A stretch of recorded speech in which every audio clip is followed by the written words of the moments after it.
Assalamu alaikum my dear students. Welcome in online biology class. Hope you all are fine and started preparing for your board examinations. Now here we are about to complete the chapter what we have started. I think this will be the last class of this particular chapter, biotechnology. In this chapter, in last lecture, we have seen the effect of biotechnology on environment. Then we have seen the concept of biopatency. So that patency concept, hope it is clear to you, and I am expecting that you are making the notes of this particular chapter, because very soon I'm going to give you one more assignment based on this chapter. So today we are going to start with the last concept of this chapter, that is biopiracy. It is very interesting and very important concept that you should know about it. Usually you might have heard the word pirates of Caribbean, right? So pirates in general term are those who steal and kill others to enrich themselves. दूसरों का नुकसान पहुंचाकर खुद का फ़ायदा जो उठाता है, that are the pirates. Now biopirates are those who do not kill but steal the patent, यानी कि जो कुछ भी कॉपीराइट एक पर्सन का है उसको मिसयूज़ किया जाता है उस पेटेंट को, वो कहलाता है biopiracy. So using the nature knowledge of indigenous people without permission of financial gains, उससे कॉपीराइट नहीं लिया जाता, उसकी परमिशन नहीं ली जाती. से for example I have grown certain plant and उसके जो भी इंटरनल उसके बेनिफिट्स हैं वो मेरी परमिशन के बगैर कोई और उसको इस्तेमाल कर रहा है और अपने नाम पे उसको जब सेल कर रहा है एंड उससे प्रॉफिट उठा रहा है, so it means he is a pirate, biopirates. Okay, so this kind of concept is called as biopiracy. So from the root word bio means living, piracy means it is to patenting or taking the life.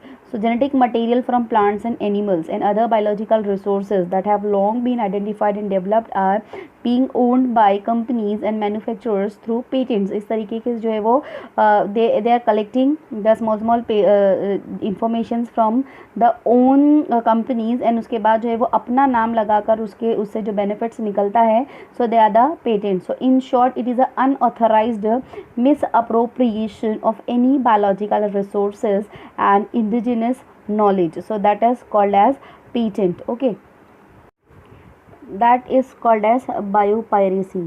Now most developed, industrialized and financially rich nations are poor in biodiversity, because we are aware about that ये सारे agricultural work को conduct करने के लिए सबसे पहले जो ज़रूरत होती है वो रिच बायोडाइवर्सिटी की होती है.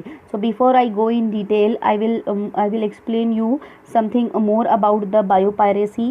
So it means not only the smuggling of diverse form of flora and fauna, but mainly the appropriation and monopolization of traditional populations knowledge and biological resources. Whatever resources I'll be having, that will be taken by the others. So that biopiracy cause the loss of control of traditional populations over their resources. Say for example, if the India is rich in biodiversity but not good in the use of technology, so इस तरीके का अगर अपना diversity के ऊपर अगर technology का इस्तेमाल किया जा रहा है, बट बेनिफिट जो होगा वो दोनों का आधा आधा होगा. But in case if they are taking their own name on the product whatever is being form, तो ये जो है वो पायरेसी का एक केस बन जाता है.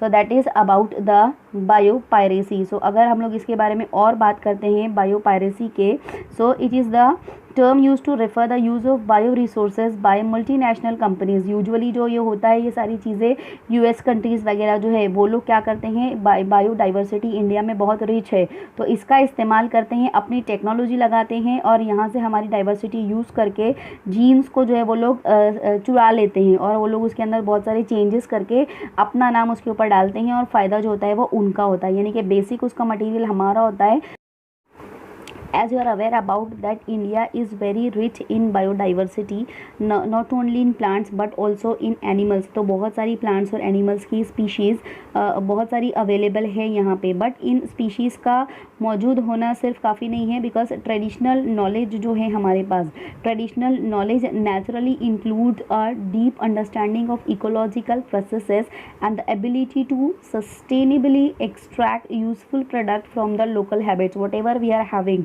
सो उसका इस्तेमाल करना बहुत ज़रूरी है. Most traditional knowledge is handed down through generation. काफ़ी जनरेशन टू जनरेशन वो चीज़ जो एक नॉलेज होती है वो पास की जाती है, and that is the good part of India we can से.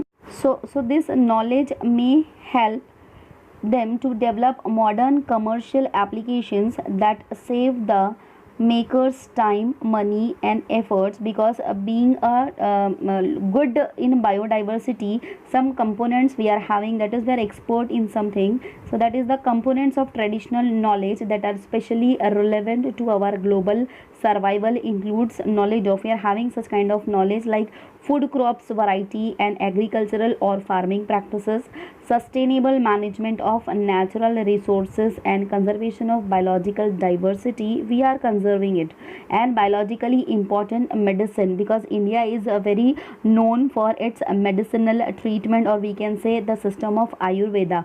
तो इस तरीके का इस्तेमाल जो है वो फॉरेन कंट्रीज करती है, because they are good in technology. उनके पास ज़्यादा रिसोर्सेज नहीं होते, डाइवर्सिटी नहीं होती उनके पास, but they are having good technology. तो इस टेक्नोलॉजी का इस्तेमाल वो लोग करना चाहते हैं, and they want our land. But होता क्या है कि वो लोग अपना टेक्नोलॉजी का इस्तेमाल तो करते हैं, but afterwards what they are doing, they are putting their label on our product. तो ऐसे बहुत सारे थेफ्ट के, या हम लोग उसको पायरेसी के एग्जाम्पल्स हमको बहुत सारे यहाँ पे देखने को मिल सकते हैं. Many examples of biopiracy we are having. So most 3 famous example हम लोग यहाँ पे डिस्कस करेंगे. That is a biopiracy case for neem, that is Azadirachta indica, turmeric as well as for basmati rice. तो ये 3 का जो है वो बहुत फेमस एग्जाम्पल है बायोपायरेसी का.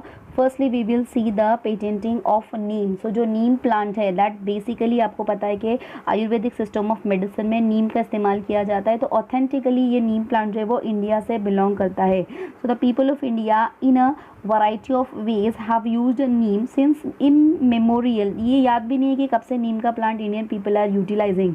सो Indians have shared the knowledge of the properties of the neem with the entire world. ये एक वर्ल्ड वाइड फैक्ट है कि इंडिया की तरफ से जो है वो आयुर्वेदिक मेडिसिन का जो ज्ञान है वो फॉरेन कंट्रीज़ को मिलता है, but they are utilising it and they are doing the piracy of it. So what foreign countries are doing, they are utilizing our resources and they are keep putting their label on it. तो यहाँ पे एक example ऐसी आई थी कि Greece in the early 19s sought a patent neem plant के ऊपर उन लोगों ने पेटेंट किया. प्रॉपर पेटेंट का नंबर वगैरह भी सारे ये लोग जो है वो प्रोवाइड करते हैं from the European patent office, that is EPO, on the method of controlling on plants by add of hydrophobic extracted Neem oil. तो इस तरह का ये बहुत फेमस केस था, यानी कि ये इस तरह से नीम ऑयल एक्सट्रैक्ट किया, अगेन उसका इस्तेमाल जो हुआ हाइड्रोफोबिक यूज़ उसका, तो उसके ऊपर जो नाम आया वो फॉरेन कंट्री का और यूरोपियन कंट्री का आया. So this is the most famous patenting case of the fungicidal properties of neem and it is the best example of biopiracy. इसके अलावा भी हम लोगों को जो है वो 2 और फेमस एग्जांपल्स देखनी है. So let's move further. Now the next example is the basmati patent case. बहुत ही फेमस एग्जांपल है. तो बासमती राइस की अगर हम लोग बात करेंगे तो ये बहुत ही सालों से, कई हज़ार सालों से जो है वो बासमती लॉन्ग ग्रेन्स जो होते हैं उसका इस्तेमाल किया जाता है. सो ये एक ऐसी चीज़ है जो जिसका कॉपीराइट इंडियन पीपल के पास है. They are growing, they are selling and right from the low rate to the highest rate हम लोग जो है वो उसको बेचते हैं मार्केट में. So since 800 or 700 BC we are having the patent right of basmati rice. So what the people are doing, US, what United Nations are doing, they have released one variety जिसको उन लोगों ने जो है वो नाम दिया टेक्सामती. Okay, we are having basmati, so they gave the name Texmati and they have released the variety and they put on it the bio patency. और उसके बाद उन लोगों ने इंडियन पीपल पे क्लेम किया that you are having the patency and you are utilising our name and you are preparing the same kind of thing what we have already release. तो इस पे हमारा राइट है, आपको जो है वो इस तरह की चीज़ें सेल करने का कोई हक नहीं है। तो all the Indian people and all authorised channels got shock that how it is possible. तो they put a case on such kind of countries and this is the second largest producer हम लोग बोल सकते हैं China के बाद। तो इस तरीके का जो ये एक केस निकला, तो इस कंडीशन में जब जाके रिसर्च किया गया, हमारी जो है वो बायोटेक एडवांस मेंबर्स जो थे हमारे scientist, they have tested on it and what they found that they took the entire genome of basmati rice and they have change certain genetic makeup. उसमें से उन लोगों ने कुछ चीज़ को चेंज कर दिया एंड देन उसके बाद एक हाइब्रिड वैरायटी उसकी उन लोगों ने रिलीज़ की जिसको नाम रखा गया टेक्सामती। तो इसके बाद जो है वो ये प्रूफ हो गया कि बेसिक इसका जो था वो उन लोगों ने इंडिया से चुराया था एंड देन उसके बाद अपनी डॉर्फ वैरायटी उसमें ऐड करके सम जीन मैनिपुलेशन के थ्रू, जो कि आरडीएनए टेक्नोलॉजी से बहुत इजीली पॉसिबल है, हम लोग देख चुके हैं ये सारी चीज़ें। तो इस तरीके से जो है वो ये केस बहुत ही क्लियर हो गया and India won this case. और उस तरीके से ये प्रूफ हो गया कि जो बासमती का जो पेटेंट है या उसका जो कॉपीराइट है वो सिर्फ और सिर्फ इंडियन पीपल के पास है। तो इस तरीके से बायोटेक्नोलॉजी का मिसयूज़ भी अदर कंट्रीज़ जो है वो करती है। नाउ नेक्स्ट जो बायो पायरेसी का केस आया था इंडिया में वो था on haldi, that is turmeric. It is a well known fact that turmeric और haldi belong to the Indian medicinal plant. Okay, since ancient time Ayurvedic system of medicine is using the turmeric as a basic ingredient। और इसके अलावा बहुत सारे cosmetic जो companies है India की बहुत पहले से टर्मरिक का इस्तेमाल करते हैं। बट इसके ऊपर भी जो है वो बायो पायरेसी का एक केस बन गया था। 2 American researchers of Indian origin of the university of Mississippi Medical Center put a claim to the US Patent and Trademark Office, maintaining that they had discovered haldi's healing properties. But surprisingly, it is a fact that it belongs to India. So this meant that they had exclusive right over any such haldi drug and where it in a position to make millions of dollars। यानी what they did, whatever extract with the haldi is having, यानी तुम हल्दी उगाओ चलेगा, what they said that you grow turmeric in your country but whatever extraction that turmeric is having that belongs to us, वो हमारा copyright है उसके ऊपर, आप उसको यूज़ नहीं कर सकते।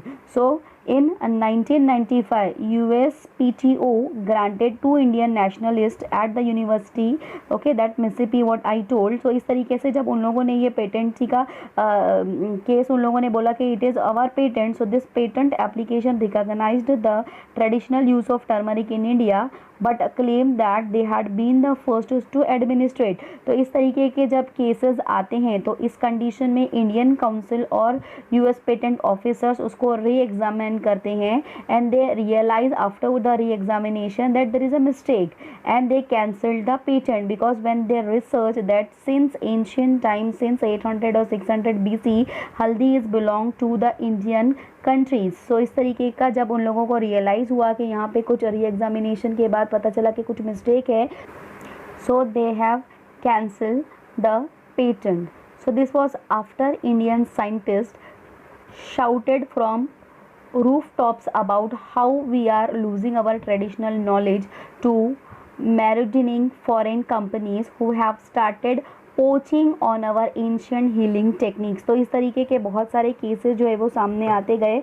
तो इसलिए आज ज़रूरत है एक ऐसे जेनेटिक लिटरेसी मूवमेंट को लॉन्च करने की in Indian school as well as in colleges also. So it is a need of hour to launch a genetic literacy movement in Indian school and colleges for better understanding of opportunities and risk related to biotechnology and also to promote the safe and meaningful use of technologies of modern life science. So it is a today's need, we can say that we have to prepare such scientist और young scientist जो इस चीज़ को समझ सके कि whatever good rich flora and fauna we are having, how we can utilise and how we will keep it to our self only और to our country only. So dear students, like this we have completed this chapter biotechnology.